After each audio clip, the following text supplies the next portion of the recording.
person you put up there ain't the person that comes back. It may look like that person, but it ain't that person. Because whatever lives in the ground beyond the Pet Sematary ain't human at all. The Indians knew that. They stopped using that burial ground when the ground went sour. Don't think about doing it, Lewis. The place gets holier, but the place is evil.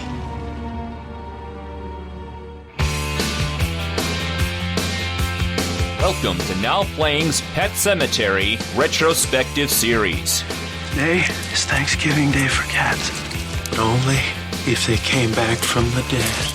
Part of the Now Playing Stephen King movie series. A graveyard for pets killed in the road, built by broken-hearted children. Hosted by Arnie. Will you come over and play with me? Stuart. I'm sure things will be fine. I'm not. And Jakob. Scared you, didn't I? Join us at NowPlayingPodcast.com each week for a new installment of this series, and keep coming back as we continue looking at all the movies based on the writings of Stephen King. You're thinking thoughts best not thought of, Lois.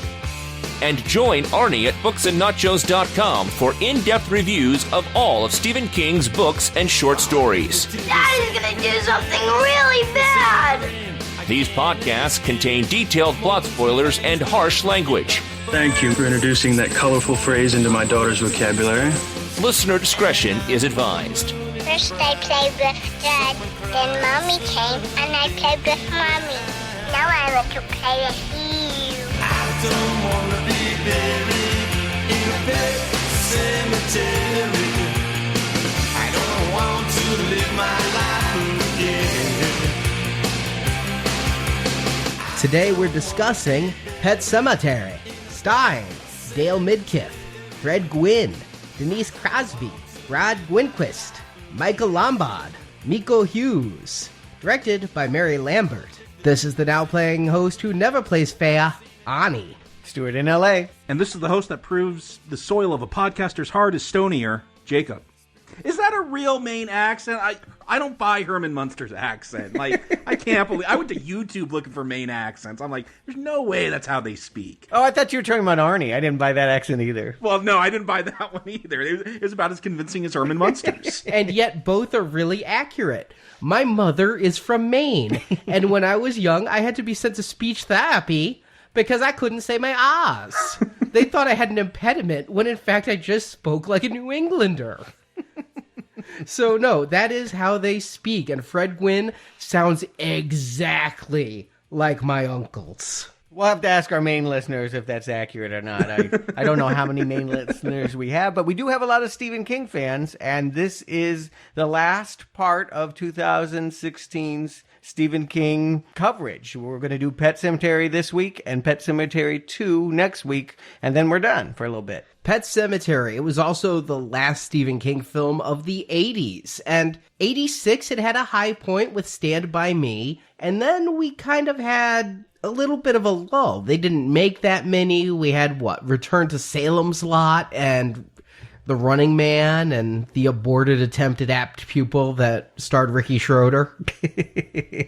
Yeah, I think some damage had been done. A lot of that night shift stuff had kind of sullied. He wasn't considered top shelf director material anymore. And this was supposed to be a top shelf director. My understanding was they were waiting for George Romero to pull it together. So what happened? This movie was in pre-production for years. The book was published in 83, and that was when King's books were selling before they even printed. I mean, think around this time was when Christine came out. And this was the book touted as the book so scary, it frightened even King. And the truth is, he didn't want this book published.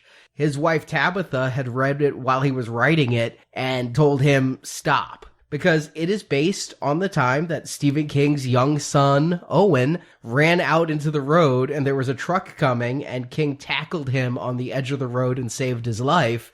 And this entire book's a what if the kid kept going, and previously on that same road, the cat had died. Oh, so something like this actually did almost happen to King. You know, we made fun of him with Mangler. King will turn anything into a horror story. I'm like, here's a story where he's really tapped into like a real fear. But no, this actually almost happened to him. That's crazy. I remember from my days actually writing a Stephen King book report myself. I think it was 9th grade that I actually did that. The quote that I got from him was, when they asked him what scared him, the death of his child was his deepest fear. And this is the book I think that he associates with being his scariest, because it's going to be the one to explore most deeply the death of a child. Although we kind of got that with Cujo. Yeah, but that was a fictional thing, whereas here, he is just going down the path of what if he had been a little slower on the road, and this is the King family, older daughter, younger son, as it was in the 70s. He did not intend to publish this book. It ended up getting out because of a contract dispute, really. But then this movie went into pre-production, and George Romero was working on it. The problem was King. He was offered $1 million to hand over the rights to this, part and parcel. King said no and instead sold it for $1,000 with the guarantee that his screenplay was used untouched. And if you recall, he'd written screenplays for Firestarter, The Dead Zone. He was writing drafts of this, and then they'd look at it and go, and then have another writer rewrite it. And he wasn't liking the changes. He wrote the screenplay. This is the first King screenplay that was actually his own writing, adapting his own work. Creepshow was the only other thing that had King as a writer.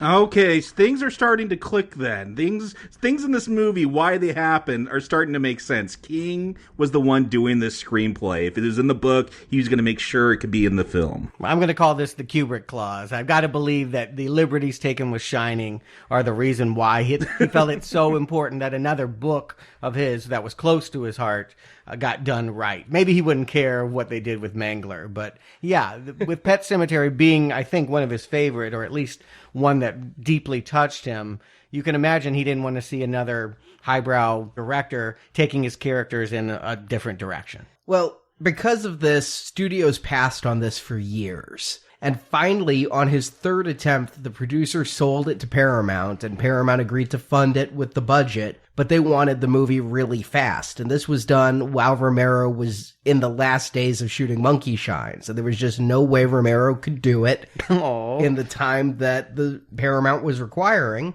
You should just scrap Monkey Shines. Have you seen that movie? Long time ago. Not a good one. And then they decided to go to Tom Savini again, you know. Every time Romero says no, they go to Savini, Creepshow 2.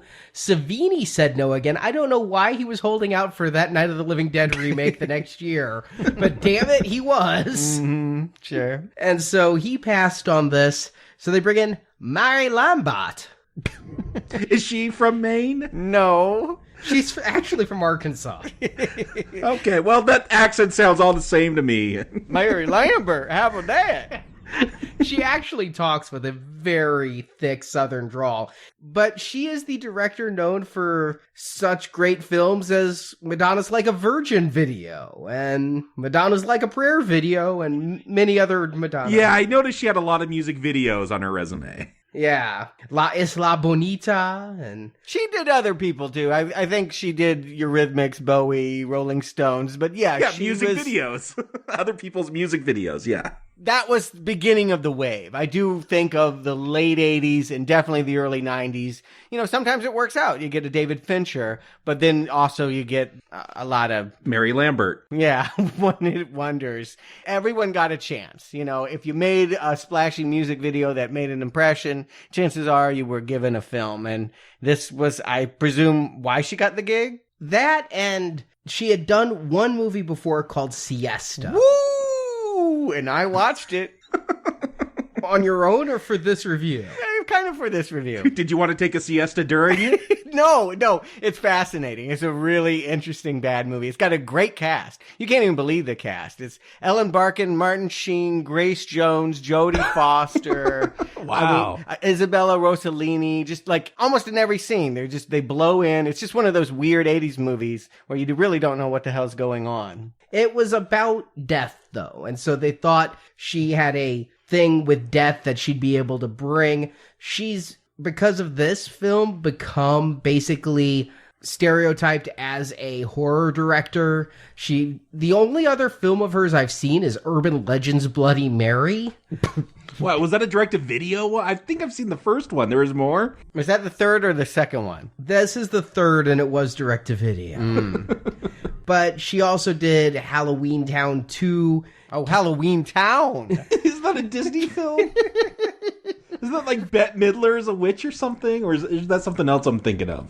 Did Madonna not want to work with her anymore? Like, why is she doing this? It was actually a Disney Channel original movie. But Faces of Evil, she'll do the sequel to Pet Sematary. We're talking next week. She talks about her own horror oeuvre in much grander terms than I actually view it to be. She's like, I can't count the number of times I've had to film muddy footprints in a bed. I'm like, looking at your filmography, 3? Yeah, I don't have much of an impression about her work. I remember her music videos. I mean, obviously, if you were a child of the 80s and watched MTV, heavy rotation on many of these things. I don't know that even if they were great music videos, but they're ones imprinted on my mind. They bring up imagery that I can think of, and I think I even see some kind of music video motifs. There's a dream sequence in this movie we're talking about tonight that I felt like could definitely have been a Madonna video. Well, I also think she may have been hired because she knew the Ramones. I really do believe that, because I was just going to say, did she direct the Ramones' Pet Sematary music video? I don't know if she directed that video, but she was actually friends with them. She'd met them and done some of their videos, and then just became good friends with them. And King's used the Ramones heavily in the book, and in his script, he had the trucker listening to the Ramones song, and he was adamant he wanted that Ramones song, and she's like, well, I know Joey real well, I can give him a call and guarantee you that song. And so, okay, you hired. Yeah, my understanding is that King is a Ramones fan, and he invited them over and said, hey, here's this book, we're doing it as a movie, make a song about it, and Dee Dee, I believe, looked through the book for about an hour and then wrote the song, and you could tell, because that song has nothing to do with this movie. I love this Ramones song. Has nothing to do with this movie, if you actually look at the lyrics. I mean, it even mentions Victor. I'm sure Dee Dee saw Victor's name as he flipped through the book. The Victor in the song does nothing that the Victor in this movie, or I'm assuming the book, does. But there's a lot of movie songs where they basically take the premise and the title and don't really retell the plot in lyrics. There are also many that do retell the plot in lyrics, but here, I love the Ramones song. I actually didn't know the Ramones by name until this movie came out. I had heard some of their songs in other movies like Vacation and things. Blitzkrieg Bop was everywhere, but I didn't know who the Ramones were until this. And I think it's one of their better composed songs. It was nominated for a Razzie. For a Razzie, yeah. I read that, but I think that's a bit harsh. Again, it's up there in the top tier Ramones songs for me. It's one that I like. I knew about the song before I knew about this movie. I've seen this movie before, but I knew the song long before I'd ever heard of the movie. I think the problem might have been it was a sellout. I mean, for the Ramones to do a Stephen King movie, 10 years after Rock and Roll High School, it was awfully commercial, but it did get MTV play. I do remember the video. I do remember this movie. I actually think it was maybe the first time I actually went to a movie theater to see a Stephen King experience. And I took my mother, and I remember we both liked it. I also saw this in theaters opening weekend, my first Stephen King film in theaters as well, because my parents wouldn't take me to see The Running Man, but I found a theater that let young kids buy tickets to our NC-17, whatever you want, as long as you have $3.50. So I saw this alone opening weekend, but not just because it was King, and not just because it was horror, although those were enticements, but because at that point, I'd become a pretty hardcore Trekkie. You walked into my room, it was wallpapered with posters, and this was the movie Denise Crosby made right after her character was killed off on Star Trek. I was really upset when Tasha Yar died, and I now understand she left because she felt she wasn't being given interesting things to do, but at the time, she pulled a David Caruso, I'm leaving for all the film roles I'm being offered. And so if she left Star Trek for this, which was my mindset in 89, I'm going to be there and see what Tasha Yar is doing, other than that Playboy spread. Really? Yeah. Oh, wow. I missed that one. But yeah, I agree. That was part of the interest. I was a Tasha Yar fan. I did watch Next Generation for the first 2 seasons. And so, yeah, I was vaguely interested in that. Herman Munster, maybe less so. I never knew that was Herman Munster. I'd seen the Munsters, of course. Everybody has. Come on, that jawline gives it away. That's what tells me it's Herman. He was so much older, though. I mean, we're talking many years later, and now that I know, I can't unsee it, and especially unhear it. I even now hear Herman Munster talk in a little bit of a New England accent. He always did have kind of an inflection thing going on. But no, I was there for Denise Crosby and Stephen King. Dale Midkiff, I don't know if anyone's even gone to a store opening because Dale Midkiff. Who? Yeah. Even now, I've looked him up. I'm like, what did he go on to do? Television, an episode here, an episode there. Strangely, the other day, I saw a movie with him in it. It freaked me out. Love Potion #9, the Sandra Bullock early 90s rom-com. Yep, you watched that. I mean, it should be said, we also came to this because the book was one that I considered one of his best. I remember thinking, and it had to do with the hype. I mean, obviously, when you have the line, the scariest thing I ever wrote, on the cover, that's going to color your impression. But I did want to see how they were going to pull off the things I remembered from the book. And I never read this book until just before this podcast. It was just one of those that I had never gotten to. Now, I will admit, again, Stephen King Book Club, as soon as I saw this movie, we'll talk about the end stinger, but I raced to a bookstore and I picked it up and turned to the last page to see what happened next. And the book ends exactly like the movie does, just about. And so I was like, fuck this book. I saw the movie and I walked out. I read it now. I'll eventually get to Books and Nachos on it, but in the end, I like it, but it's got some pacing problems in my mind. It's a lot of meandering and ruminations on death. Yeah, undeniable. I also think that there is a subplot that has been excised by King himself about the Indian burial ground, and I think it does kind of change some things. Jacob, have you ever read it? No, I haven't read it. Like I said, I saw it one time, 93, 94, when I was in high school. I hadn't seen it since. Watching it, I didn't remember much about it. I could tell you a basic plot, but I couldn't get into the details. I know a cat comes back and a baby comes back. Yeah, well, that's good, because I think that there's some parts that I think would confuse people if they're not familiar with the source material. Yeah, there's a lot of stuff I found confusing watching it this time and paying attention. Yeah. All right, well, then I think that's our cue to get into it, Arnie. In Pet Sematary, Dale Midkiff plays Lewis Creed, a doctor who recently relocated his family to Maine so he can work at the university. He's picked a new home for his family that's nearly perfect, save for the 2-lane highway in front of the house where Ornco trucks speed past all day. Their across-the-street neighbor Judd, played by Fred Gwynne, tells the Creeds that many animals and children have been killed on that road.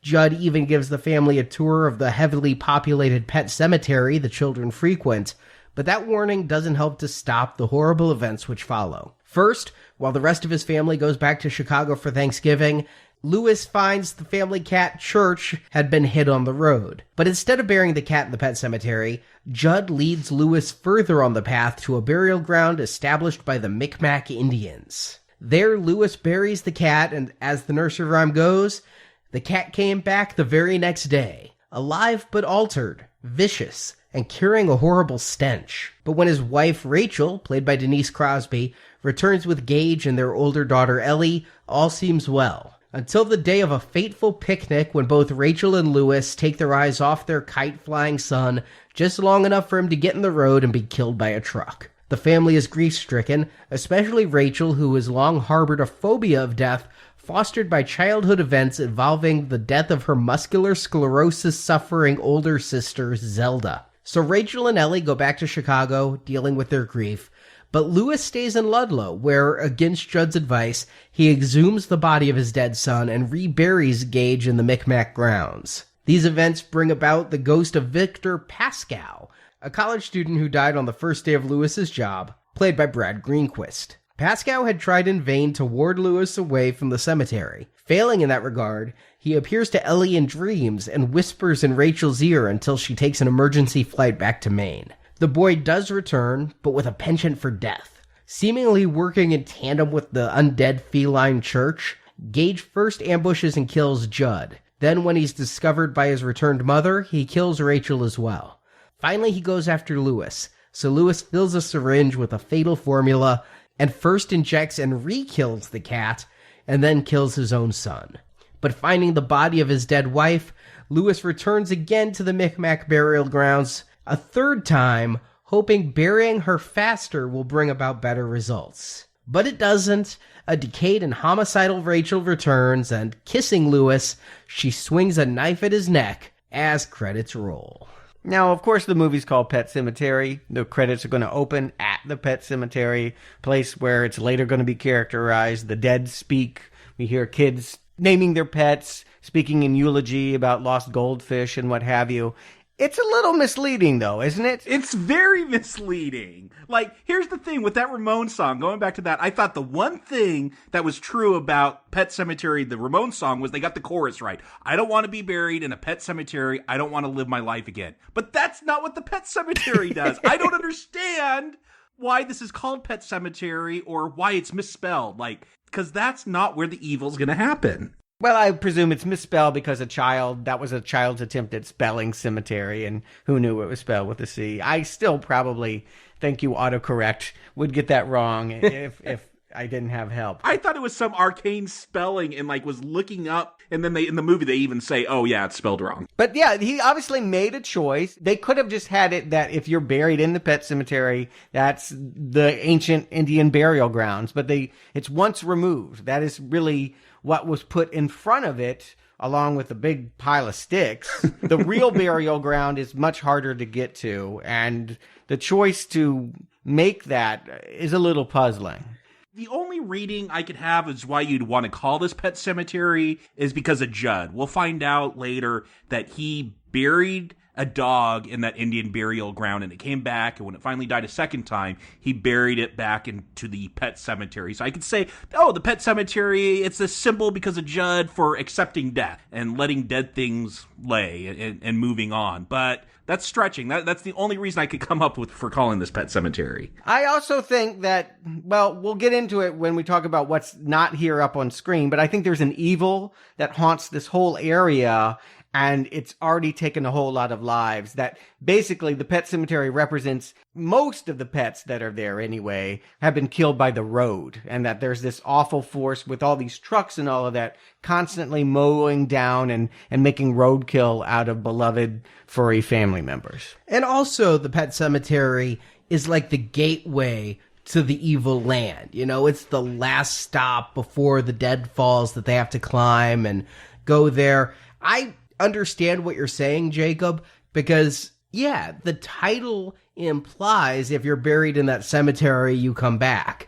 And I think that's what people who don't even think about it think. You know, it's kind of like when you call a vicious dog Cujo. People will say, oh, get buried in the Pet Sematary and come back. It's just the reference. And they don't say, oh, yes, go past the Pet Sematary to the Micmac burial grounds and then come back. But you got to climb over a whole lot of other stuff. Don't fall. Yeah, you have to go through a quarry. Like, I can't believe that's the only path to the Micmac burial grounds. Like, that thing is up on a big cliff. There's other ways to get there. Come on. Mm-hmm. You could have poltergeisted it. You could have said it was at Indian burial grounds, and then they turned it into a pet cemetery. But be that as it may, it makes us think that the first death we're going to get is an animal, and indeed it will be. When we see the family moving into their new house, and they have a little cat in the back, I'm thinking dead meat. Yes. Did they not research this house? Like, those trucks, they're not just going by all day, they're going by all night. I would have a hard time sleeping. yeah, the noise would be terrible. There's no wall or anything. My sister lives about 2 miles off of an interstate, but there's nothing in between her and that interstate. No houses, no wall. It's just the plains of Kentucky. And that wakes you up in the night when a lot of trucks go by. So I don't know how they sleep.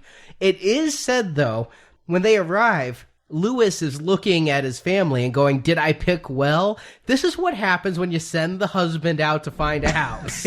Yeah, you never do this. I learned that lesson when my parents were going for a new house. My dad would find one, but my mom always had to approve it. And I think that there isn't probably enough here in the movie to explain why they're even coming here. In the book, there's, it's a big book. It's over 500 pages. So a lot is given to backstory and his job and all of that. But do you even understand that he's coming there to go work at a college as a doctor? I feel like that's given short shrift. No, I get that he got a job as a doctor at a university. I was trying to think, did we have a doctor assigned at our university? And this place seems pretty rural. Like, what university is even around there? But these are quibbles. But yeah, no, I got why he had moved out there. Okay. I believe all of that for this reason. When King's son was almost hit, he had bought a house that was on a 2-lane highway like this, and it was because he was a guest professor at the University of Maine. And this is filmed in Maine, correct? Contractually obligated by King to help the Maine economy was that this had to be filmed in Maine. How about you stop writing scary stories about Maine? That might help the economy. Actually, so many people stalk his house. I believe he's boosted tourism quite a bit. But And stop shoving Maximum Overdrive down our throats. That's what I was thinking about. I was totally thinking about that. But it's interesting. This is why I like doing a retrospective of King in this way, is that we can see where the origins of that short story Trucks must have come from, really the same place. How frightening it must have been to know that his kid almost was mowed down by a truck. And one impulse, one night he had the idea to write a really stupid story. And then another time he wrote Pet Sematary. So because he isn't a good editor of himself, we can see both good and examples of real primal fears. But he was teaching at a university, and I have not researched it. I went to private schools. We had a few nurses. But if you went to a large state school, and University of Maine is rather large, and since he worked at one, especially in the book, he talks so specifically about the medical facility that I feel like he actually went over there and visited it and got a flu shot or two. Yeah, I know. I went to a private university as well. I know they had a clinic. I don't know if you made doctor money at a clinic, though. I think he would have written him as an English professor, but because this is so death-centric, and by making him a doctor, you're now dealing with a character whose job it is to sustain life and save people. I think it makes the themes that much richer that he's a doctor. If he were an English professor, which is probably what King is more comfortable writing about, it just wouldn't be as integral to the themes and story. But these guys are horrible parents, aren't they? I mean, they have no sooner moved into the house. You say, the cat's dead meat, but it's in the first, 3 minutes of the movie that little boy is wandering in the street, and if kindly Fred Gwynn was not there to scoop him up, then Gage would be dead a lot sooner, and we'd have no plot. And I can't imagine that it was that tempting for any child to want to run towards those trucks. Loud noises like that would be unsettling. My question is, I know it's true in the book. Are we to take away from this movie that there are evil supernatural forces making people do things that they may not want to do? Was something calling to that little boy to make him go out there? Did the branch on the tree swing snap so that the parents would be distracted at the exact right moment? I never took it that way. I never really took that there is a supernatural element drawing people or pets to the street, though that might explain how a goldfish may have got hit by a truck. That seemed a little weird. Or maybe that died of natural causes. Natural on that one.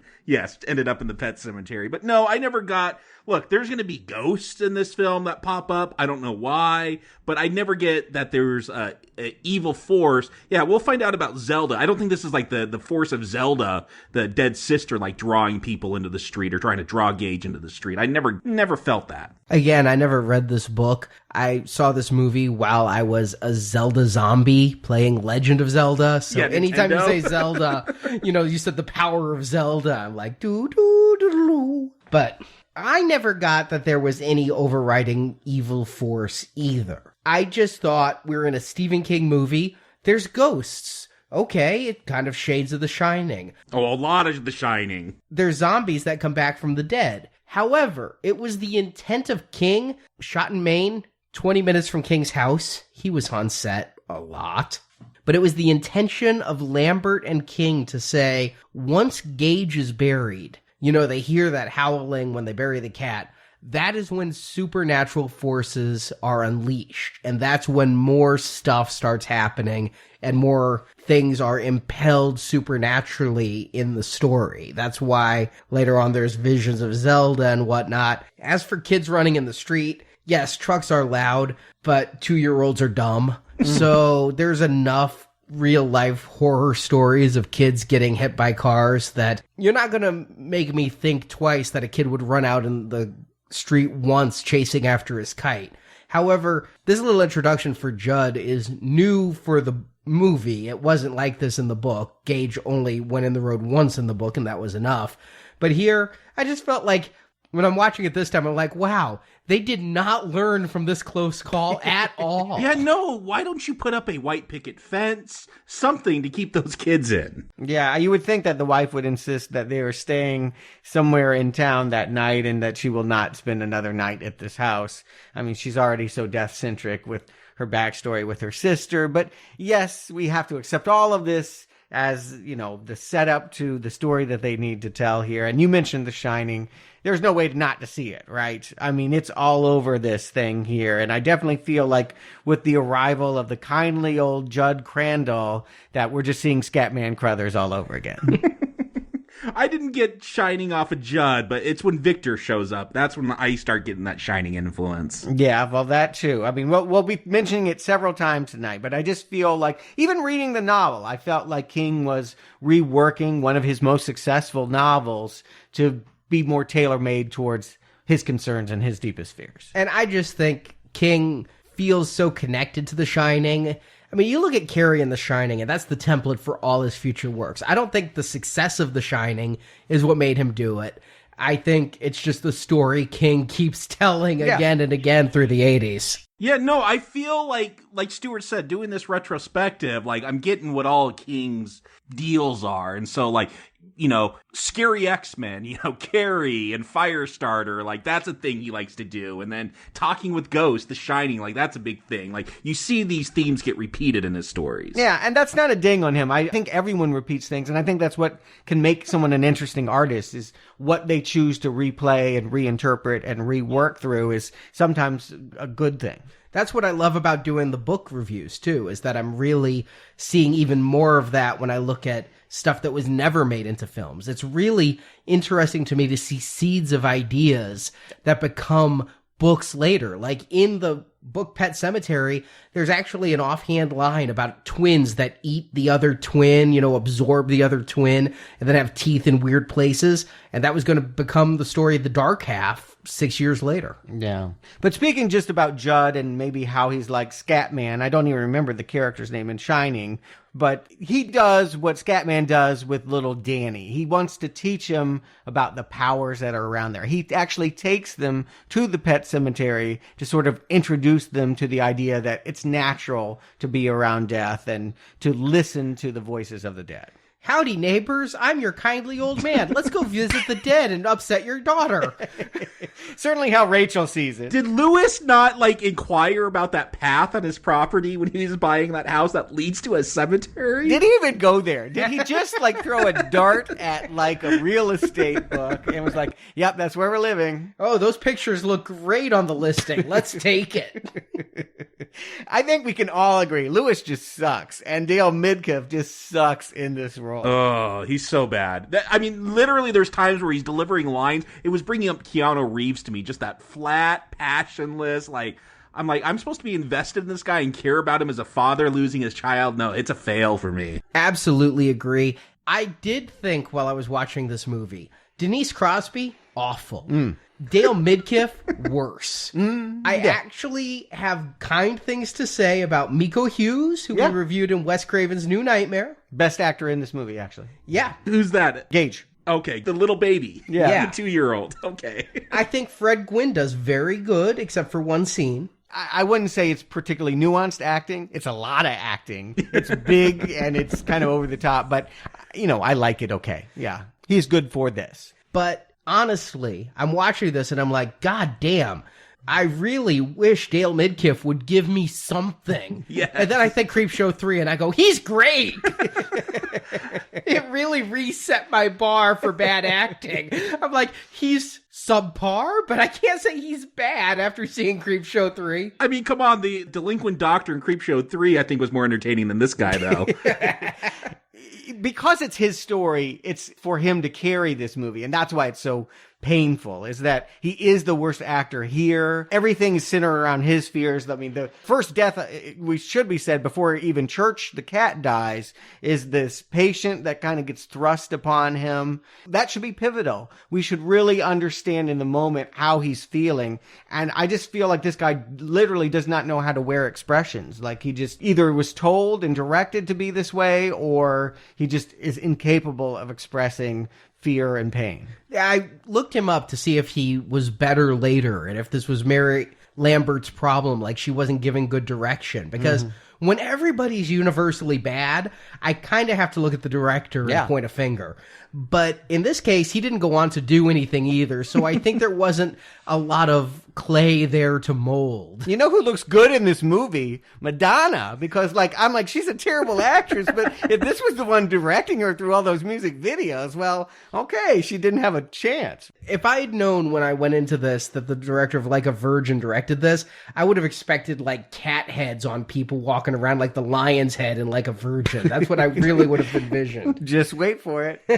Next week. Did she direct Ellie to be the most annoying kid ever? The older sister here? I think that's just 6-year-old girls. I mean, is this a line from the book? I don't want Church to get his nuts cut, Daddy. I mean, this kid talks, man. Wow, she's got a mouth on her. She learned that from the hand washer woman that they have inserted that wasn't from the book. This Missy Dandridge. Missy the maid, who I don't understand at all. She is in the book. Oh. She is such a minor character, but she's the neighbor who comes in and does some cleaning and some babysitting a couple of times a week, and who... strangely, Lewis has a wife-swapping fantasy about. She must be described very different in the book, then. I forgot this detail, and I read the book not that long ago, but it's a big book, and I did kind of read through it fast. This character is an amalgam. In the book, Judd is married. Yeah. And his wife dies, and that's the human who dies that Ellie has to learn about death. Because if you listen to King, if you listen to Mary Lambert, what this movie really is all about isn't just that King had to tackle his own son, but that when King's cat died, he had to break it to his daughter. And his daughter said, let God get his own cat. This cat is mine. Was very upset. Was her first interaction with death. A child's first dealing with the finality of death. So that is this movie's theme, is about communicating death to those who don't know it and dealing with death. And so, yes, Pascal dies, and that is a first introduction. But for little Ellie, the first introduction to death in this movie is... and I honestly just read this as, it's a horror movie, we need somebody to die, so let's have the housekeeper write a note, I have cancer, I can't take the pain, and just step off a chair. Yeah. It was cancer. Okay, I couldn't read her handwriting. I knew she was complaining about stomach pains. I wondered, did she get knocked up and she's so puritanical, she's embarrassed about it that she's not wed, and that's why she's killing herself? I didn't even get why she hung herself in this film. Yeah, she only has, maybe 2 minutes of screen time. We barely may notice her. The fact that we have Lewis as a doctor offering to examine her and her rejecting that really makes you, well, what was that all about? But yeah, it didn't seem like she tried very hard to treat her cancer. She just kind of quit and gave up and killed herself. The other thing, according to the director, I don't see this, but I'll bring her perspective, is this is driving home the theme, sometimes death is better. Because she has cancer and right to die movement and things. Cancer can be put into remission. It doesn't have to be a death sentence if you treat it. Yeah, I mean, I'm not going to sit here and debate euthanasia, but definitely if you don't go see your doctor first, I don't think, the rope is your first line of defense. Get out of the noose and maybe go get a checkup. And maybe see someone for that depression while you're at it if you're that close to the news. But yes, in the book, it was Judd's wife, and the housekeeper neighbor down the street is just a friend. But not to judge, but come on. Denise Crosby's a homemaker with only 2 kids. Do they really need in-home help with this? No, they don't. They don't need Missy. I really feel like that was a character that didn't need to be expanded upon. I like that Judge had a wife because not only did it set up a theme about death is better, but it emphasized the fact that here was a character that knew he could change that fate, but made the choice not to. And that's going to be really, really central here. It begs the question, though, why did Judd tell Lewis about not only the Pet Sematary, but the Micmac burial grounds? He gives reasons in the film, if that's what you're asking, because he knew, here's the weird, crazy thing. The whole family, except for Lewis, goes off to Thanksgiving dinner, because Lewis doesn't get along with the in-laws, so he's, just hangs by himself, which is really weird. But Judd knows Ellie's not ready for death. She's not going to be able to handle Church dying, so that's why he tells them there's another way to bring him back. It's not a good reason. My belief is this. Judd thinks he's doing the right thing by bringing the cat back. He has no way to know the things that are going to come. He does, though. He buried his dog there. He knows what returns. No, I don't mean that he doesn't know the cat's coming back. I'm saying he doesn't know Gage is going to die and that Lewis is going to go nuts and bury a human. He thinks he's just sparing Ellie from the pain of the cat. That's my reading. Now, the director's reading is there is a good angel and a bad angel in this film. No. The good angel is Pascal, who's giving nighttime tours of the Pet Sematary. Both of them take Lewis to the Pet Sematary. And Pascal's the one saying, don't go any further, whatever you do, bad things. They both say the soil of a man's heart is stonier. We could get into that. I think that's a really weird statement by King. Yeah, I don't understand that monologue that Judd's going to give after he's dead. What it means is we lie to our wives and we don't feel as deeply. Yeah, but then he starts talking about what you buy, you own. I'm like, is this a movie about materialism all of a sudden? No, that's a pretty deep thing. It's your cat now. Because the heart is stonier, we tend to what is there. Once you take something up and bury it, it is yours. Whatever happens, it's your responsibility. I think it's a lot of spirituality there. But according to the director, Judd is the bad angel. He's the one who's tempting and whispering things and giving Lewis bad ideas. If Judd hadn't done any of the things he does, everything he does leads Lewis to the next bad step. And I don't really like that because I think that Fred Gwynne is naturally a warm performer and most people are going to read him as grandfatherly and someone to trust, and that he does put them on the path towards burying dead Gage and, I suppose, dead Rachel, but he does it out of a desire to, I think, teach a lesson about death to this young woman, or this young girl, I should say, who is not ready to fully understand that death isn't the worst thing imaginable. And I'd like to just say, again, that's my reading. Yeah, I agree with it. I just was saying what the director said because I think the director's full of shit and not very good. Yeah, she's seeing things that aren't there, much like Lewis made with Pascal. I don't understand why Pascal was in this film.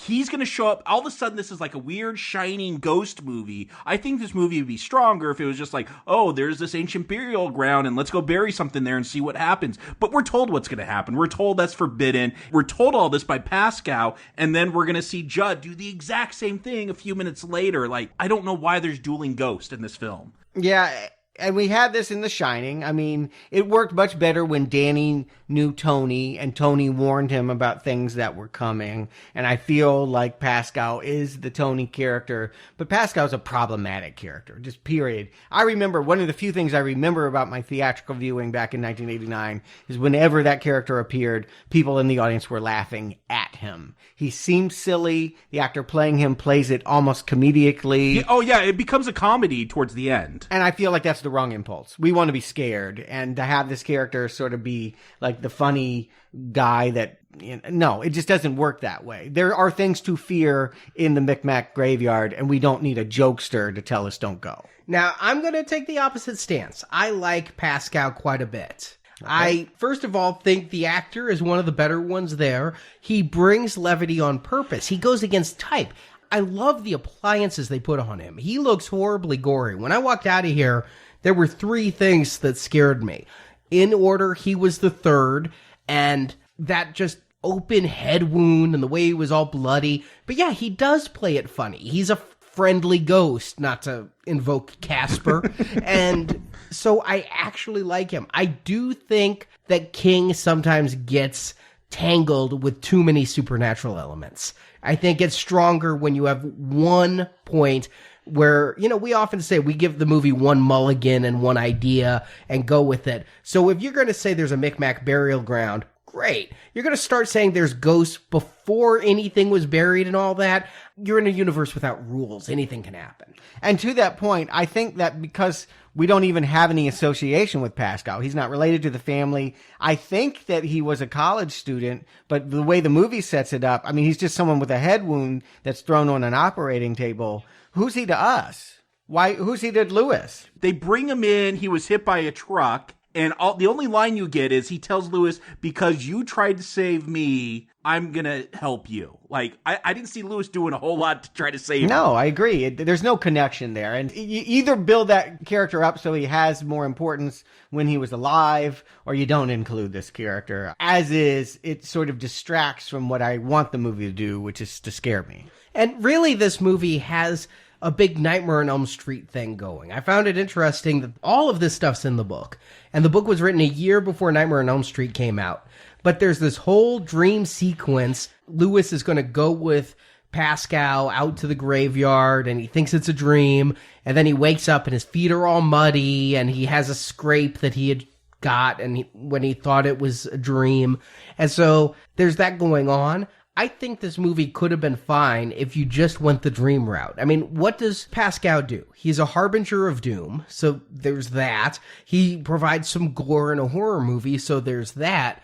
But what he really does is provides horribly. I mean, he's not a great guy. He brings Rachel to her death at the end of the film, and that could have just been done through dreams. You could have said Ellie had dreams her father did something bad. She has dreams the cat dies, and we don't think Pascal's involved in that at all.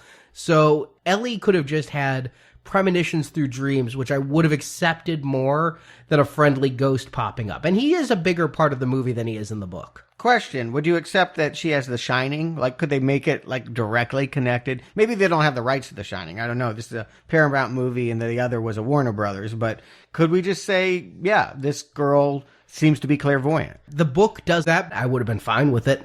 You know what? With the book, I think Pascal may be fine writing a story that's a reflection on accepting death. You could do a lot of pondering and bring in other elements like that in a book, especially King, because he doesn't mind going 600, 700, 800 pages. No problems there. With this film, it's called Pet Sematary. Here's the mulligan, is that it's actually an Indian burial ground cemetery that's causing the horror. Fine, it's not the Pet Sematary. I'll give it that. The fact that you're going to try to bring in Ghost, we're going to have Pascal, then we're going to have Zelda later on. It's too much. Keep it simple, stupid. Have this be about a evil burial ground that brings things back to life evil. How about a Wendigo? What's a Wendigo? A Wendigo what? Yeah, exactly. This is what I was referring to earlier. Did I miss something in the film? Don't you read Marvel Comics, Jacob? Yeah, I know the member of Alpha Flight. I don't know what you're talking about with Pet Sematary, though. Oh, in the book, the Micmac Indians were cannibals. And they blamed a Wendigo would touch them because, Wendigo creates cannibalism. It's that whole... It's a folklore thing. Yeah. Okay. And so apparently the Micmacs would starve and eat each other and blame the Wendigo. But then maybe there was a Wendigo? Maybe there's something that's howling that has yellow eyes? I don't need another creature in this film. Look, again... Just a burial ground that's evil. Like, you don't mess with the Indians' burial ground. Like, that's a movie trope that I understand. I don't need mystical creatures explaining it. The real funny thing is I wonder if he stole this from Kubrick. As much as he hates Kubrick's The Shining came out in 80. This book came out in 83. Yes, he did start writing it in 78, but The Overlook was the first Stephen King thing released about Indian burial grounds. So I often wonder. Yeah, that's true. And that was something that Kubrick did add to the King Shining, was that whole idea that it could have been, Indian lore there. I don't know. But then again, Stephen King probably would work through every cliche and horror icon eventually, so he would have gotten to an Indian burial ground at some point. That it's so closely connected to when The Shining came out, who knows? Yeah, let's not forget Old Chief Woodenhead. Yeah, exactly. I mean, but I could have accepted some invisible force that guides and guards the Micmac burial ground. If you're not going to actually have Indians as characters to sort of explain the backstory, I could accept this. They cut it out from the movie, and I think it would help to know that there was a supernatural invisible force kind of following them. Yeah, we get one scene that after the cat has been hit and Fred Gwynn is leading him over the thicket towards the burial grounds, we hear a howling that they just say, well, that's a loon, but you can tell that clearly Judd is scared about the forces around them. I think that's the only implication that there's something in the woods watching them at this time. The first and only indication. That's never going to come back. I think most of the things they excised from this book for streamlining for a movie, the combinations of the characters, getting rid of Judd's wife, removing the cannibalistic Indians, I think that's all good. Actually, the Micmac were really pissed when this movie came out. Apparently, they'd never read the book before, but after the movie came out, they then went and read the book and are like, all right, King, you're... No Micmac ever? There wasn't a single one that had read it before? Apparently, it wasn't a big deal to them until this movie came out. In the sequel, you will not hear any mention of the Micmac because they were not happy. Okay. Well, yeah, politically correct or not, it is the supernatural that's going to be the focus of this movie. And I think you go with it. I think you include it a little bit more. But if you don't, if you just accept that it's an evil burial ground and it lies just beyond the Pet Sematary, I guess it works. I do feel like when Church comes back, this is some of the better moments in the movie. Some of the better acting does come from the cat. Yeah. I believe he's evil. 17 different cats used or something like that in this. Cats apparently don't act. You find one cat who does one thing. And... They should have had 17 different Lewises. Yes, that would have helped. Or just one different Lewis. He looks so much like Gary Sinise, and I wonder, Gary wasn't really famous back then. Couldn't they have just gotten Gary Sinise? He ended up doing The Stand. I do not know why they got Dale Midkiff. I can't think of a reason why he wouldn't be fired. Go stay in Maine for 2 months? Okay, the only person who says yes is Dale Midkiff. Okay. After Church comes back, we're going to get this aside from Rachel, that we're going to find out that she is still scared of death. And we're going to get this big, long story about her sister, Zelda. And look, this is creepy stuff. I don't buy any of it, but it's creepy stuff, and I feel like you need some scary moments in a horror film, like, throughout, to keep the momentum going. Like, this may be the scariest stuff in this film, watching Zelda's, like, head.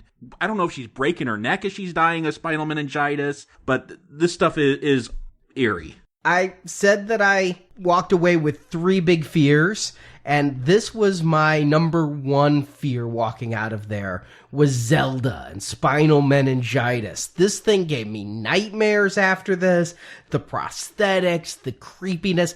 I thought it was an adult. Apparently, listening to the commentary, this is supposed to be a 14-year-old. Oh, she looked 30. Yeah, I thought it was like a 30-year-old older sister or something. It's also a dude. It is played by a dude, but I did more research than I've done for any Now Playing podcast in recent memory on spinal meningitis. I went to WebMD, I went to Mayo. Oh, you don't want to go down that route. I talked to a doctor because nothing I've read. And according to the physician, and maybe there's a listener out there who is also a physician who knows something the one I spoke to doesn't, but this is not spinal meningitis. No. Nothing with spinal meningitis gives you these symptoms. No, I know. They should have talked to Max von Sydow, because this is like The Exorcist. Like, they needed to, throw holy water on her and watch the bed levitate. I mean, it's a real exaggeration of whatever this illness is. And I just want to say that when I read the book as a young person, I think I must have been about 13 when I read it. This was the stuff that I just didn't understand why it was included. I'm like, well, it's about a pet cemetery, so why are we focusing on something from the past? But it is, as an adult, and you reflect on things that might have frightened you as a child, this would have been a very scary situation.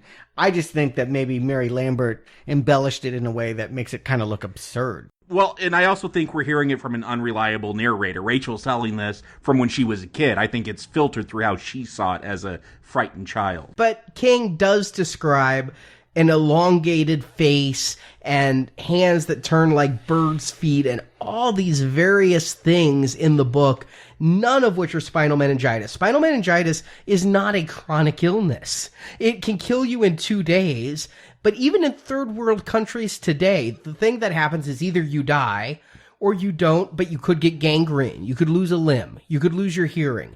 It can cause insanity. It can cause long-term chronic effects. What it can't cause is for you to turn into this hunched over creature of nightmares. Yeah, you won't become Reagan from The Exorcist, as Stuart said. Like, this really did feel like that moment. And I get, like, this is going to be the story that I think is going to convince Lewis that he has to bring Gage back. Like, this is why, because he knows his wife still has issues with death and still can't accept it, I'm guessing. It feels out of place, though. Like, it just brought up out of nowhere. And I get that this movie is all about death and how do we react to death. I just wish it felt more natural. It does feel like it was just thrown in here because we need a scary moment. You know what it is the book, because it is such a rumination on different ways that death can haunt us, it gave the wife character somewhere to go, and it gave her a voice to talk about what she was afraid of. And it's a long book. It works. But here, they're really boiling down this book. It's amazing that so much of it remains intact, and yet 500 pages can become an hour and 40 minutes. Because they're rushing through all the plot points, you really recognize that a lot of these things don't come together to tell a plot, per se. That while it might work for her character, I never got that Zelda was a reason why Lewis would want to preserve Gage. I noticed something when I watched this movie this time. There's a weirdly framed shot later on of Denise Crosby at her parents' house, and there's this weird painting behind her, and I'm like, yes. What the fuck is that? Is that supposed to be Zelda? And it's not supposed to be Zelda per the director's commentary. It's just supposed to be a creepy painting. What? Yeah, I know. It's going to be replicated later on, though. We'll see Gage dressed like that. Church will be there just like that painting. Yeah, well, what the director was trying to say is that because the cat was brought back, the spirit of Zelda was brought back and is inhabiting Gage, and so it is Zelda and Gage and everything who kills Rachel at the end. See, it becomes very muddy. Like, I get the sense that Zelda's back, and it's almost this Zelda versus Victor fight going on as Rachel's trying to get back to Maine, but we never see Ghost Zelda return. We'll just get hints that she's got some place in this, but again, it's not cohesive. Like, there's ghosts, but I don't understand if they're fighting, why Zelda's here. Like, nothing is given a chance to breathe and play out. Here's the biggest difference I see between this and The Shining. The Shining was set at a hotel where you have lots of people over time that would have died there, and their stories naturally would have been absorbed by a haunted, evil hotel. But here, it's hard to know why all of these different fears are congregating around a Micmac burial ground. Yeah, why is Zelda's death, why is her ghost brought back by the Micmacs, who are in a different state? Again, if it had all happened at the same hotel, that would be the umbrella I could see that sort of ties it all together. But here, it's a messier plot once you boil down the elements to a 100-minute movie. But really, this all culminates an hour into it, and I didn't realize how this movie was paced, and yet it's still paced better than the book, where we get 30 minutes of them settling in, and then 30 minutes in, the cat dies, and then we have them dealing with the cat and all of that, and the family strife, because Lewis doesn't get along with his in-laws, because, God forbid, I know my biggest fear would be if my daughter married a doctor. Every parent hates that for their child. Yeah, it's so weird because she comes from money. Like, her parents are obviously well off. A doctor, that's what you want your daughter to marry. But it's an hour in when Gage is playing. Months must have passed, right? Because I find it hard to believe there was no snow on Thanksgiving in Maine. I have been in Maine for Christmases visiting my family. The snow is abhorrent. That's true. There is no snow in this movie, and it's not a flake. And then they're having a picnic after Thanksgiving. This must be a long time after Thanksgiving. Yeah, they did do some condensing, and I do think that this is where Judd's wife had died. And again, you got the seasons changing and the passage of time in the book. you could go with that, but because they're trying to condense everything down to what feels like a couple months, yeah, you're right. That makes absolutely no sense why there's a sunny picnic after Thanksgiving. But I always remembered this scene. This was one of the few things I did remember from that theatrical viewing. I remember thinking it was an incredible, emotional moment. Now, is this cheap?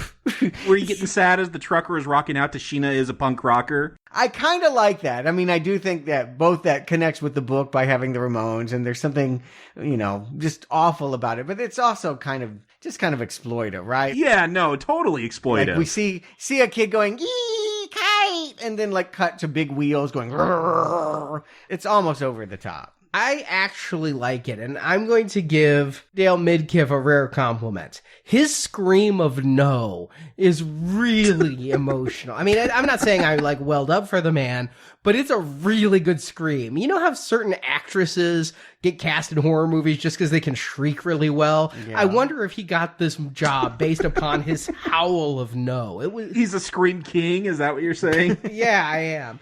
But I remember being very shocked, and it was really, I remember Fangoria magazines, which I read religiously at the time, discussing about the riskiness. The reason this was in development for 4 years is no studio wanted to back a movie where a 2-year-old is hit by a truck and killed graphically and then comes back and dies. They would have all done it if they upped the kid to 7. But a 2-year-old is what was the hard sell.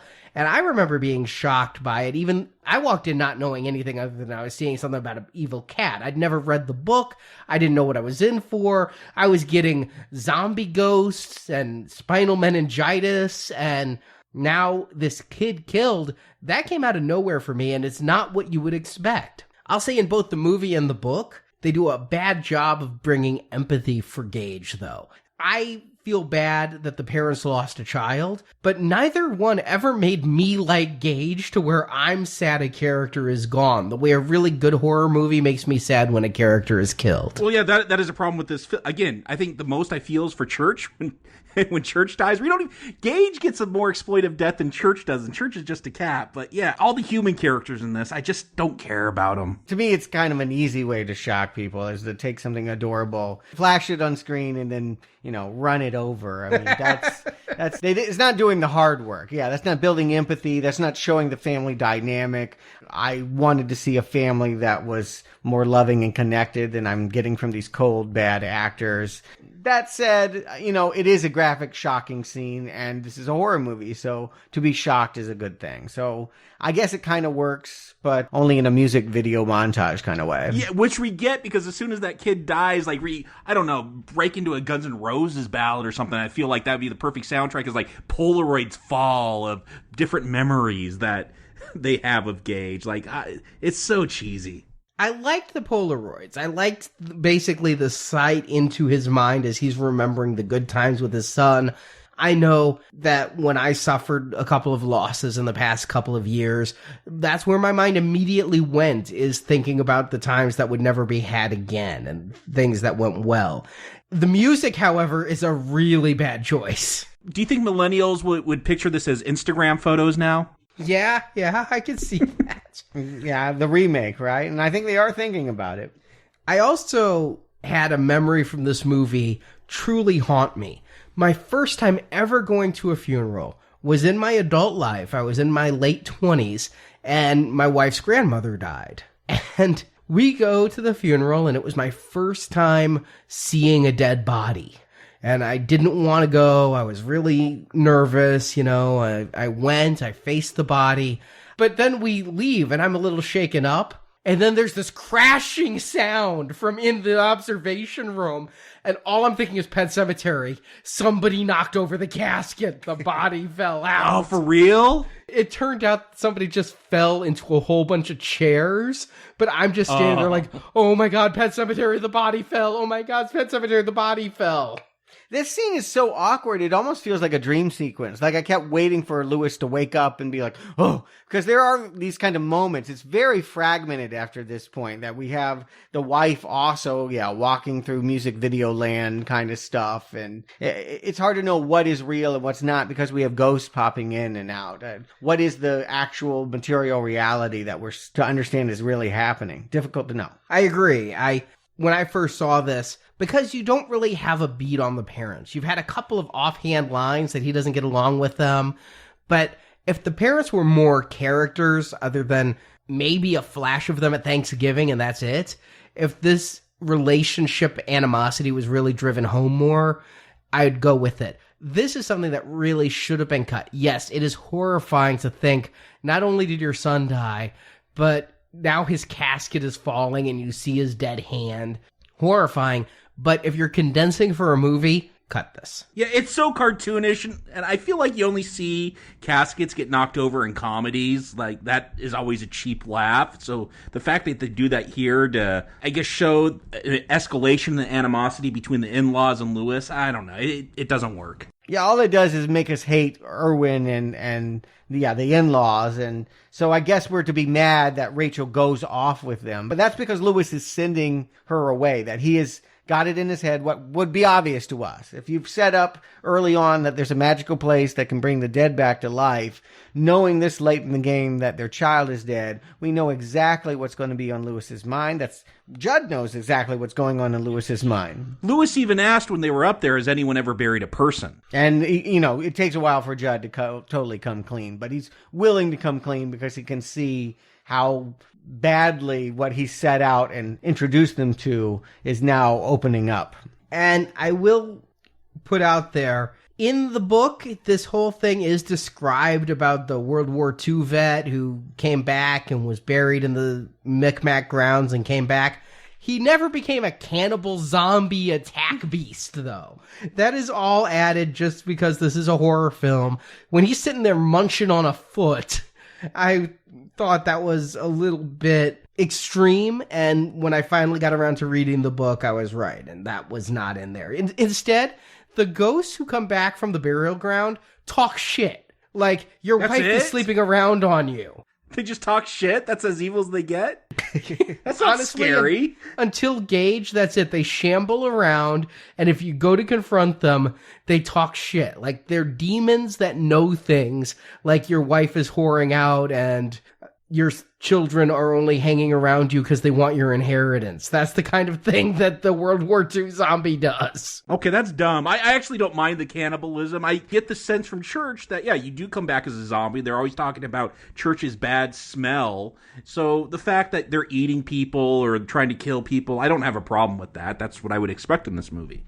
And again, if they had included that whole thing more about the Indians, that you would have seen that may have been helpful. Here, they're doing it in shorthand. They're doing it as a music video montage. And so, yeah, all we need to understand is when you come back, you are really not yourself. You are a ravenous killer, and therefore that should really give Lewis pause. He's already had the opportunity to see how wrong it's gone with Church, although I guess all Church has killed is some rats. But that should be enough to know that this is a very bad idea. But I guess it's a devil on his shoulder. He's been tempted. It's too tempting to know that you can alleviate your grief, if only for this bad zombie imposter of your son. And this is where, according to the director, the influence of the cemetery is starting to take over because the cat is back. The cat is sitting there, the cat is now a demon, and so it's giving kind of bad vibes. And I think that's even driven home a bit more in the book. Again, the director says, and Judd really enticed him. He hadn't really thought about it until Judd came over and said, don't do it. But no, I think he'd be thinking about it instantly. I mean, who wouldn't be thinking about it? If you had a way to bring people back from the dead, you gotta consider that as an option. And yeah, the cat's a little messed up, but this is a horrible choice. But if your son's hit by a truck, would you rather have one that's mentally impaired and not quite himself anymore, or dead? That's the thing. We talked about sometimes dead is better. If this was a real reflection on death, and, my grandfather, he suffered from Alzheimer's, and for probably a decade, we had to watch him, slowly lose his memory, forget his grandchildren, then his children, and then his wife. And, we were relieved when he finally passed, because this was a man who remembered nothing. But Pet Sematary, they don't want to do this kind of reflection on death, and sometimes dead is better. Like, they haven't done it up to this point. Why start now? Like, get to the baby killing people. Like, it is a cheap exploitation film because it's failed to set it up as something being really meditative on death. You know, in the book, they really call something out that I was noticing as I was reading. I'm like, this is a whole lot like Monkey's Paw. And then at some point, some character actually brings up that short story. I'll paraphrase it here. Basically, it's about a couple that realizes they can have their wishes granted, three of them, by rubbing a monkey's paw, this talisman, and it brings about the death of their son. With their second wish, they try to bring him back from the grave, and that story stops short. We never know exactly what the mangled son would do. King is going to take that position and go all the way with it. He's like, I'm going to show you what Monkey's Paw wouldn't do by opening the door and letting you see the son return home. It even goes so far in the Monkey's Paw. The third wish is, I wish for my son to be dead again, because you don't see him. He's outside the door, but it's a horrifying thought. Here, there are three wishes as well. I wish my cat wasn't dead. I wish my son wasn't dead. I wish my wife wasn't dead. So it's following the structure of Monkey's Paw. Yeah, exactly. Except he still keeps making the same dumb choice. You would really think after the son comes back and the way that he comes back. Yeah, we'll talk about the end when we get there. I don't understand that decision, but look, I like this stuff, like with this baby running around murdering people. Like, yeah. This is fun stuff. And Arnie, I don't know if they had extras on the Blu-ray or DVD you watched. Oh yeah, 3 featurettes in modern day and a director's narration of what's happening on screen. Did they have like an actor with like baby hands on or something? Like there's times where there's close up of those hands when it's like grabbing that doctor's scalpel. Like they don't quite look like real 2-year-old hands. They look like, I don't know, a puppet. I'm not sure. That really was Miko's 2-year-old hands grabbing the scalpel. They did not use a dwarf because it didn't look right. They did use a puppet, and there's times when it looks like Chucky. Yes. When it's standing in the attic and throwing, like, the dead wife down, I'm like, child's play? But by and large, it was a combination of puppet with Miko and nothing else. And I think this is the stuff that really gets to people. I think this is what we've been waiting for. I think you're right. It is, in many ways, the most horrific parts, because here's someone that's so innocent. I mean, this child that has done nothing but be adorable up to this point, to now know that it's capable of what it's doing is absolutely horrifying. And yeah, I think this is the part that really moves people, that he's, going to first go for Judd, and then Rachel has also been, because of The Shining and her, and her daughter, she Pascal. And because Pascal's kept the door open to the airplane. And you like that stuff, Arnie? All those scenes of Pascal helping out at the airport and all that? I do. I can't say they aid the movie, but they're entertaining. Yeah, I'll agree with you, Arnie. Like when he's telling the lady at the rent-a-car, what about the Ares K with the big scrape on there? Like, it's funny, but it's from a totally different film. Like, it doesn't fit into this, but like as a YouTube clip, I'm enjoying it. I would really hate The Shining if there was someone like this that was, Scatman, like. Yeah, but this isn't The Shining. We actually saw toning, like we did in the TV miniseries of The Shining, when Tony's just floating above like stoplights and saying, "Hey, don't go to the hotel." Yeah, it's a mood killer. The only problem I have is Pascal is a psychic ghost, right? He knows what's coming before anything happens. He's saying, don't go there, Doc, but he knows this is going to happen. So he should know he's leading Rachel to her death. All Pascal succeeds in doing is killing Lewis's wife. Period. Well, and that's why you don't need Pascal in this film. Again, you could have the daughter with a bad dream, or you could just have the wife coming home. Maybe she has a bad feeling. Like, you could cut all the stuff about there not being a car to rent or almost missing the plane. Like, she could just catch the plane and there could just be a car to rent and she could get there and still die. Yeah, I think it would be more dramatically satisfying if it were a choice that she made on her own without being manipulated. But this is where they try to bring Zelda back into it too, which is confusing. Like, Rachel's going to have that dream in her house, and Zelda is maybe messing with Gage to be more murderous than Church ever was as a zombie cat. Yeah, we just needed to understand that this graveyard brings back whatever your worst fears are. And then we could understand. Obviously, Zelda was not buried there, and there's no reason to believe that Native Americans would know or care about the problems of a suburbanite of 20 years ago. But it is frightening to think that something from your deep past that you have a lot of guilt about would come back and haunt you in this way. I like the sentiment behind it, but I wish I understood the force of evil. And that's, I guess, going back to the Wendigo. And here, I'll just say it accomplishes this. It doesn't make logical sense. I try to figure out why Zelda is there, and then Gage is wearing this weird outfit that the painting back in the house in Chicago had, even though that painting wasn't Zelda. It's just a creepy kid in a top hat, and all of this. I can't give you that. But what I can say, and it goes back, she's a music video director, her mood is right. She's throwing a lot of scary or at least disturbing images. Again, Zelda, my number one fear. So by throwing Zelda here in the end, she's creating fear in me when I was 13 years old seeing this in theaters. And now I just find it horrific, if not at all logical. Yeah, and that is what happens there. The logic is thrown out. Like, again, I don't have a problem with the 2-year-old killing Judd or his mom. Like, that stuff works as a demonic zombie 2-year-old. The fact that he has powers to create, like, hallucinations. Lewis is going to come into Judd's house, and it's going to look all, like, decrepit and moldy or something. I'm not sure what we're supposed to get, but he's playing, as he says, with Daddy here and causing him to see things. Oh, and I love that line. I love the laugh that Gage has. Did they get a voice actor, or did they get this 2-year-old to say all these lines? I do love the voice. Really smart. The kid was 2 when he was cast. He was 2 going on 3 when they filmed. When they did ADR, he was 3 going on 4 and could enunciate a lot better. So in a lot of cases, it is Miko Hughes saying these lines.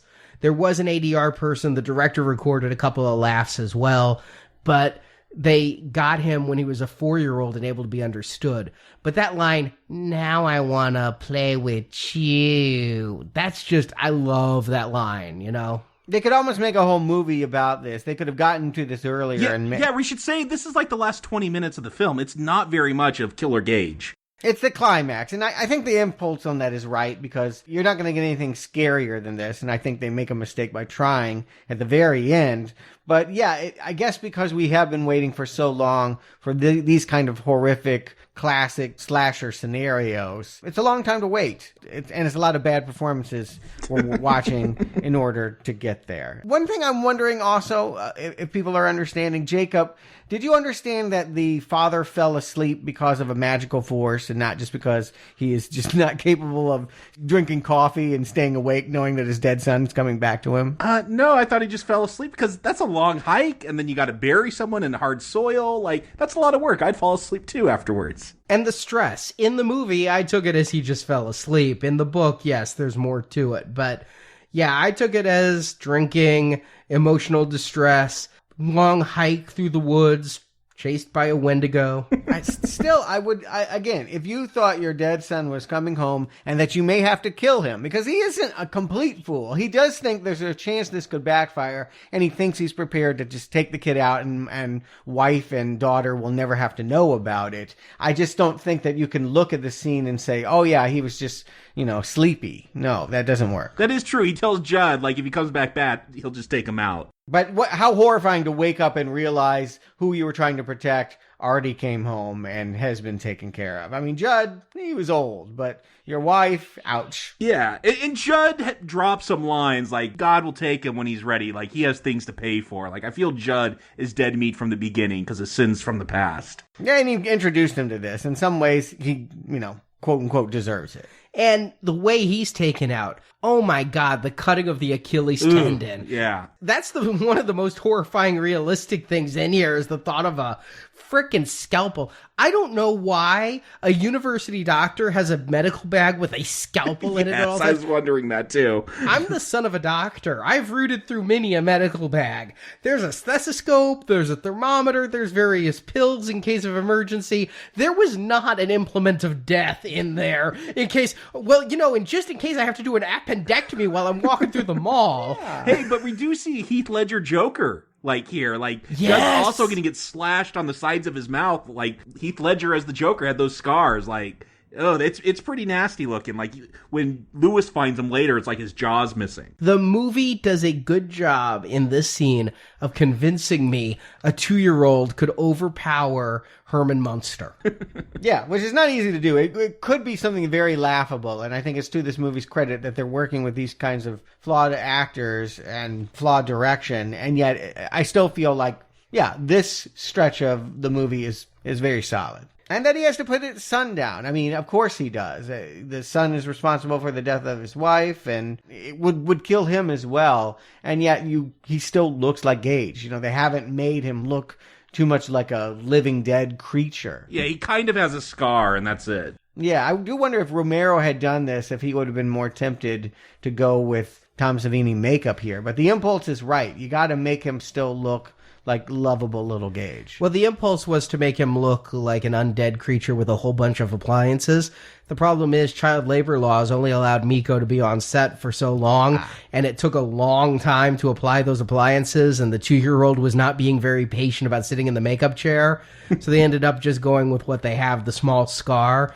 But in the book and in the original screenplay, he looked like a child who'd been run over by a frickin' Mack truck and had to have a closed casket, not like angelic little Gage. I mean, Church comes back and is still wounded too. But I do like when we get almost a precursor, right? To prepare the audience for the death of Gage, he kills Church, and he's like, lie down, play dead, be dead! I like the emotion. It's the second time I actually think that actor does a okay job. I wish you would stop complimenting him. I think everything he does is awful. But, I'm glad that you're able to find some enjoyment in that, because it should be a moment where we feel that. You're absolutely right. That should be a powerful moment. It is not. I also just like the words. I think it's, No, it's good lines, but it's not delivered right. But I do like that Gage isn't fully zombied out. I think it's creepier that he still looks like this innocent 2-year-old, except he has a scalpel and he's killing people. The mom falls out of the attic with a noose around her neck. I don't know how a 2-year-old pulled that off, but that's scary stuff. It's weird to me that Lewis, though, he injects Gage with whatever that serum was that he killed the cat with, and then he burns the house down, because we saw that in the flashback, so I guess you have to burn the house. He leaves his son there, but he takes the wife. I would have thought he would have at least wanted the body to bury regular. No, not after he did that to the wife. And keep in mind, I think he realizes that's not really Gage. What do you think about his goodbye line there? I remember the theater laughed. No fair. No fair, no fair. Yeah. I like it. I do. Yeah. Yeah, I do like it. My theater didn't laugh. I mean, I saw this in a pretty crowded theater. Nobody laughed, and I thought it was sad. Yeah, there is something pathetic about it, and you don't get a sense that you've defeated the evil. You just defeated this incarnation of the evil, and that he'll have to live with watching, his son fall over and die in front of him again. That in of itself is haunting. And the fact that I've seen so many horror movies where the supernatural evil is defeated, right? And they don't like how they're defeated. But how would a 2-year-old supernatural evil express that? No fair, So I took it as a sore loser demon, but I also saw it as a sad 2-year-old expression. Yeah, it's appropriate. It's age appropriate for me. And I guess Lewis is just beyond help. That there's no rational thought. That all of the death and the madness that's befallen his family, and his house literally in flames, and yet all he's going to do, the lesson he's learned from this is, I just need to bury them quicker into the evil Indian burial ground. I just want to know how he carried Rachel after that big fight over all that space. That's a long way to carry a full adult. The book, 2 things. It says, first of all, if your mind is set on taking whatever it is, they talk about somebody who took a bull to the Micmac burial ground. So the supernatural force that brings them back will guide you and help you lift whatever you need to lift. And the book also makes it clear Lewis is just nuts now. He has snapped. He is insane and making irrational choices and will never be sane again, possibly because he'll be dead, but we don't know for sure in the book. Here, I took it as ultimate grief. It's not a rational decision, but that hope. And man, I put myself in his shoes, right? The cat came back from the dead. Wasn't quite right. Would I bury my son up there? Yeah, I probably would. The son came back nuts. Would that be enough to then tell me my wife? Would I not want to roll those dice again? Well, here's the only thing that I could say to his defense. I don't think he cares about living anymore. If she's not going to come back and give him some kind of affection, I don't think he minds that she picks up a knife and does him in. But the true loose thread of all of this is Ellie. What about their fucking daughter? I know, she's just like having bad nightmares night after night because she can see all this in her dreams. She gets to stay with those rotten step-parents who probably wanted her the whole time, so maybe it's a happy ending? I don't know. I just think it's weird because I'm not a parent, but the parents I talk to always talk about doing things for their children and living on for their children and fighting cancer for their children. And even, yes, I do know a family that had to be strong because of the death of one of their children, but they had to be strong for the other children. So the fact that Lewis is so far gone about his wife that he decides to give up his own life, and we never find out what happens to Ellie in either the book or this. I want to know what the hell happened to the little girl. You know, I would have liked an epilogue where she was the one telling the tale or something. Did she ever go back? Did she ever find out what happened?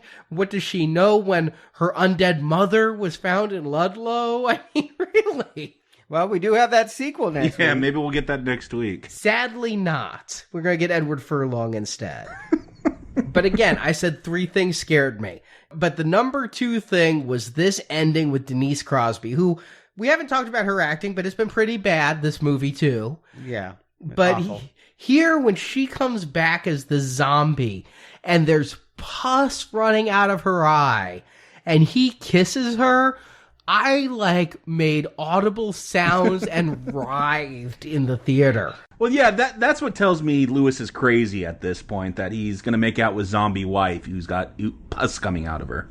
Yeah, even if she weren't evil, could you live with it? Yeah, exactly. I mean, really? Always mopping that up. Honey, you want to use more base there. Your pus is showing. Why do I just think Cronenberg would find a way to use it as lube? But that happens, and then she grabs the knife. In the book, she merely puts a hand on him and says, darling, and we don't know if she's okay or not. I mean, that book ends Monkey's Paw. But here, she grabs the knife. They did 3 different endings. A whole bunch of this endings had to be cut. There were a lot more Gage stuff. The MPAA was like X rating. And so it was cut down. 89 was a horrible year, the late 80s and early 90s with the MPAA. They also had 3 different endings, including a 4th that was King's original script that was going to be a happier ending, where Lewis just walked away from all of it. But eventually they went with this book ending. They got her makeup to this level of grotesqueness, and the MPAA said fine, and she grabs the knife, and we know.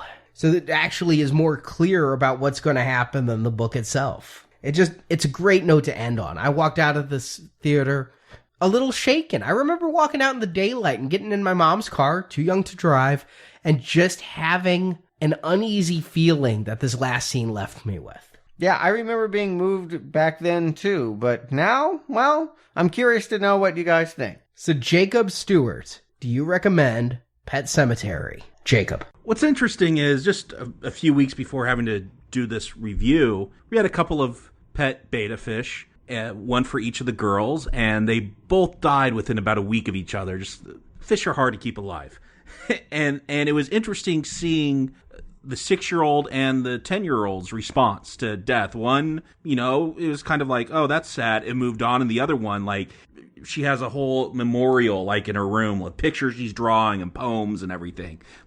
She would definitely take that goldfish to the burial ground and bring it back and have an evil goldfish. So I think this is interesting material, accepting death and how do you deal with death of a loved one. I think this is a great thing where you could do it as a good horror movie. Unfortunately, this isn't a good horror movie. Like, there's some good horror parts in it, like Zelda, like when she's dying, like, it's good stuff. I don't know what it really has to do with the rest of this movie. There's a line that really kind of sums up how I feel. Today is Thanksgiving Day for cats, but only if they came back from the dead. Huh? Like, I don't even know what that means. That's how I kind of feel about this film. Like, I understand the parts of it. I don't understand how it goes together. Yeah, it's got a good horror film, the last 20 minutes with Gage coming back, but the acting is so bad. There's so many parts that just, they don't gel and make sense. You're kind of bored until Gage finally goes on the rampage at the end. So, for me, it's a weaker not recommend, but it's not recommend because it just doesn't gel as a film. Stuart. Yeah, there's a line that sticks out for me as well. Rachel is talking about Zelda's death happening, and she runs out of the house and was screaming, "Zelda's dead, Zelda's dead." And the neighbors thought I was crying, but maybe I was laughing. Yeah, that's kind of what I thought. I thought that this movie was scary. And maybe when you watch it at an impressionable age, it is. But the problem is, as good as the source material is, I do think King's fears are in full display, and that it really is a powerful story, whatever its pacing problems may be. All of Stephen King's novels could use some editing, but I think it's a good book. And I think what's good about this movie is the faithfulness it has to that book. But there's a lot about this adaptation that is just very subpar, particularly the acting, some of the music video effects, the weird, like, there's like just some weird Fred Gwynn effect at some point. He like comes up like a water tentacle and goes, "No!" I mean, it's a lot of just unnecessary.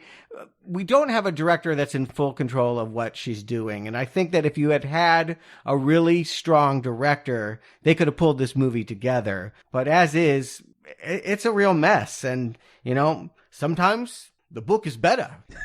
I just wait to see who's going to say sometimes dead is better first when we get to the sequel. But for this one, you know, I always bring in what Stephen King thinks of the movie if I can. And he, of course, likes this. He wrote it. He was on the set. Yeah, he's got a cameo in it. Yeah, he was consulted contractually, and he approved every change to his script that Mary Lambert wanted to do. He likes it. Do I? I came in with great memories, especially, again, after the Creepshow trilogy. I was looking forward to Pet Sematary as getting back to some really good King. I remembered this being one of the best, but I hadn't seen it in 15 years or so. I got the DVD signed by the entire cast a couple years back, but I hadn't popped the disc in. But I'll admit, the acting here was so much worse than I'd expected. Just going through, I was like, wow, man, we need to bury all of them in the cemetery so they come back alive instead of these dead line readings. And I was surprised by some of the weird things, like the death of the housekeeper due to the cancer, and the strange effects Stuart mentioned, and Pascal not really fitting in exactly right to the story and wondering what does he really add. But man, the slasher portion of this film is great. Killer Gage is great. Is that enough to outweigh the first hour? I'm going to say yeah. I'm going to say that there's enough of a mood to this piece. There's enough of just individual parts do not make sense, but the whole is greater than the sum of its parts in this case. I'm going to give it a weak recommend. And I think it definitely deserves a watch, even though it's not the great film I thought we were going to come back to. I would say if they could ever remake this properly, there'd never be a reason to watch this. People hold on to this one because they probably saw it at the right age and because it's the most faithful thing we have to one of the iconic Stephen King books. But all we're needing really is a really great reboot, and nobody would want to look at this thing again. There's so many flaws. Agreed.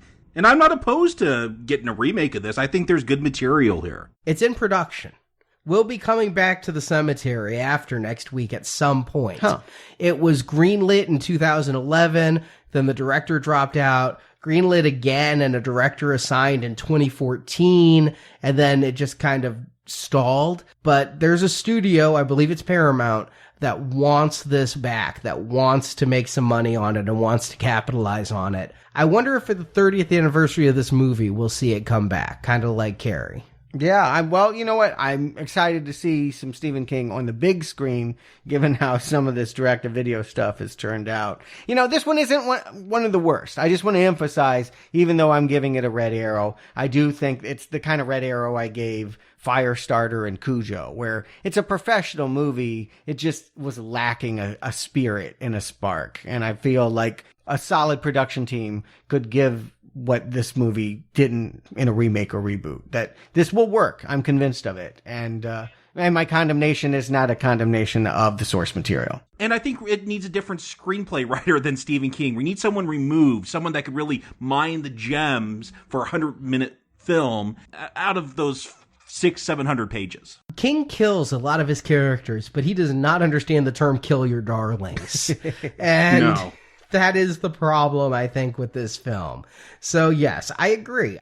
I think King should be involved in the adaptations of his own stories because he knows the spirit of them. He maybe should be consulted, but he should not have the final say the way he did here and the way he did in Maximum Overdrive. I'll say this is probably the most involved he'd been in one of his productions since Maximum Overdrive, not the least of which was because he was starting his path to sobriety around this time after his major final bender. I will say it's his best cameo so far. That priest bit I buy, more or less.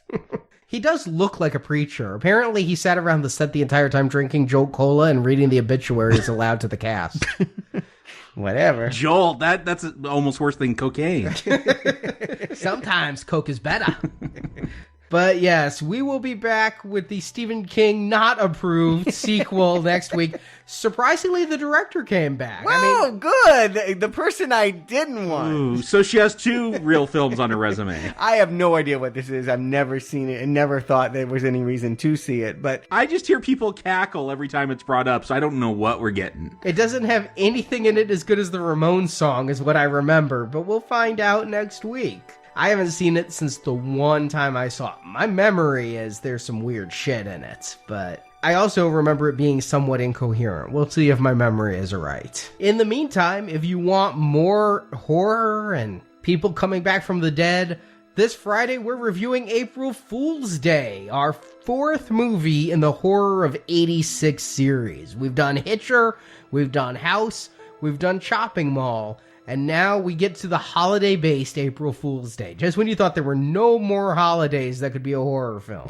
We still haven't done Hanukkah. There's so many. But yes, April Fool's Day is one I definitely remember. I remember renting it. I remember just being kind of, well, we'll discuss it, and I hope you can join. But yeah, it's a slasher like others you've seen before, but with the spirit that I don't feel like many slashers have. It's a gold level donation. It gets you all 5 reviews of the Fly films and then all 8 reviews of the horror films of 1986. After April Fool's Day, we've got Vamp, Deadly Friend, Trick or Treat, not to be confused with Trick or Treat, and From Beyond. And remember, every dollar donated goes to making this show the best show it can be and makes us work so hard doing so many bonus shows that we hope our listeners enjoy. So thank you to everyone who's donated. We hope you're really enjoying the series. If you are, tweet about it, go to Facebook, tell others about it so the listeners know, hey, these shows are really something worth hearing. We're putting a lot of work into them. I'm enjoying the recordings quite a bit. I'm seeing films I've never seen before for this series. Never seen April Fool's Day, never seen Vamp, never seen Deadly Friend. So it's a path of discovery for me. I hope you can join us for it. And then come back next Tuesday for Pet Sematary 2. And Jakob, Stuart, thank you for joining me. You bet. And until next week, fuck off, hairball.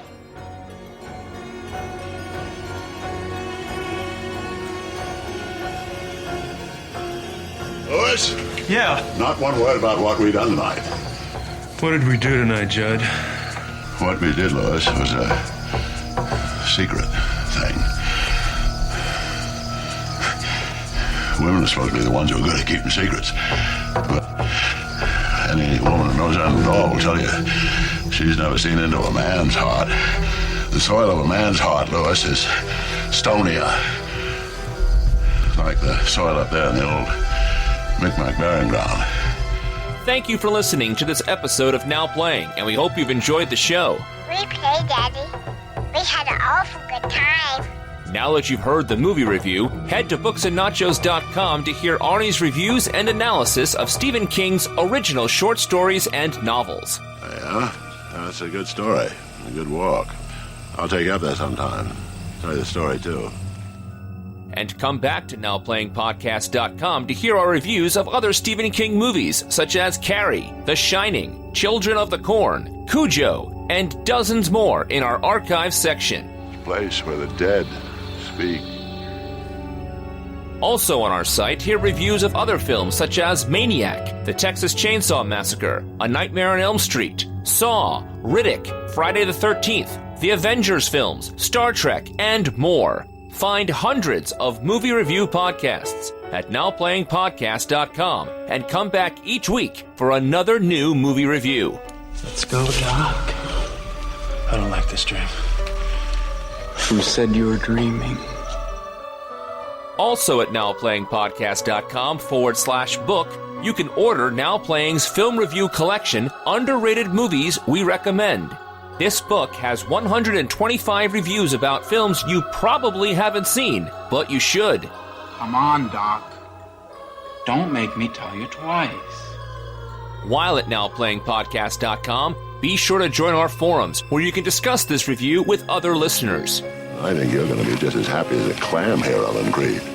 Support from listeners like you help keep Now Playing operating. Well, they have to learn about death somehow, now don't they, Ms. Creed? You can find a link to donate using PayPal at the bottom of our website, NowPlayingPodcast.com. I want to help you because you tried to help me. You can also help out Now Playing by leaving us a 5-star review on iTunes. A link to Now Playing's iTunes listing can be found at NowPlayingPodcast.com. I bought you something, Mommy. I bought you something, Mommy. Now Playing's Pet Sematary series is edited by Arnie. Well, sometimes that is better. Now Playing credit narration by Brock. Stay with me! That is better! That is better! The film discussed in this podcast is the property of its respective copyright holders, and no infringement is intended. The barrier was not meant to be crossed. The opinions expressed on Now Playing are those of the individual hosts and may not reflect the opinion of Venganza Media Incorporated. God sees the truth, but waits. Now Playing is a Venganza Media production, copyright 2016, all rights reserved, and no part of this show may be reproduced, repurposed, or redistributed without the written permission of Venganza Media Incorporated. No brain, no pain. Think about it.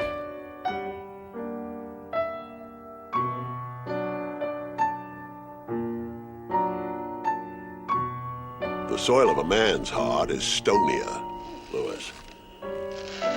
Man grows what he can, and he tends it. Because what you buy is what you own. What you own always comes home to you.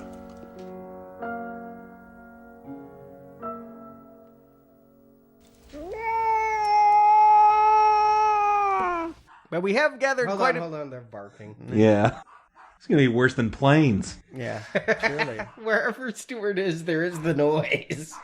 It's funny, my new compressor, whenever there's an airplane and Stuart isn't speaking, it really sounds like I'm sitting on the runway at JFK, because it just amplifies that dead sound.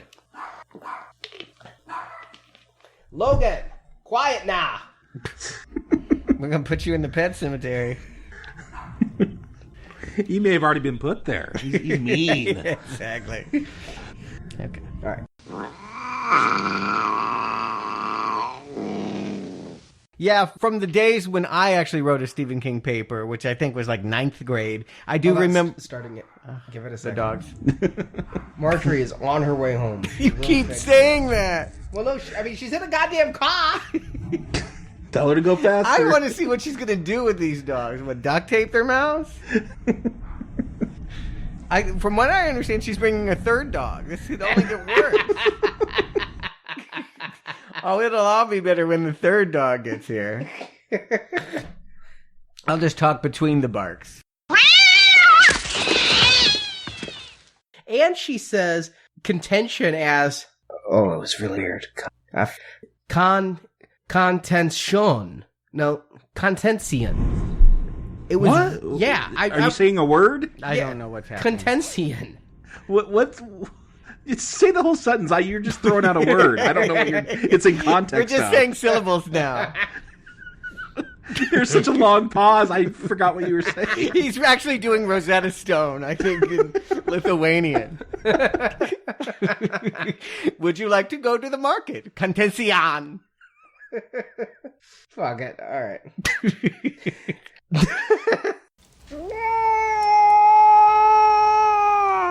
A college student who died on the first day of Lewis's job and played by Brad Greenquist. A college student who died on the first day of Lewis's job and played by Brad Greenquist. Greenquist. Are you Zelda the Great and Terrible? You don't have to say his name. No one knows him. A college student who died on the...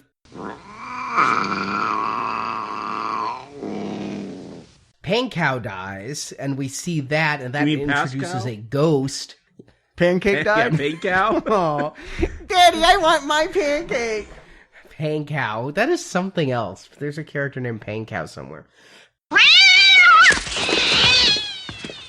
What about a Wendigo? Wendigo. Isn't that it? Oh, yeah, you're right. What about Wendy's? You want a Frosty? I only know that because of the Marvel character. You're right. Wendigo. I just can't read my own handwriting. They're handwritten notes this time. I think Wendigo ate your baby. Oh, my God. All right. How about a Wendigo? Wendigo. Yeah, okay. Now I don't even know what I'm saying. I actually like it, and I'm going to give... Oh, what's that asshole's name? Is it Dale Midquist? Mid-quit. That's what I want to do if you're going to compliment him. Midkiff.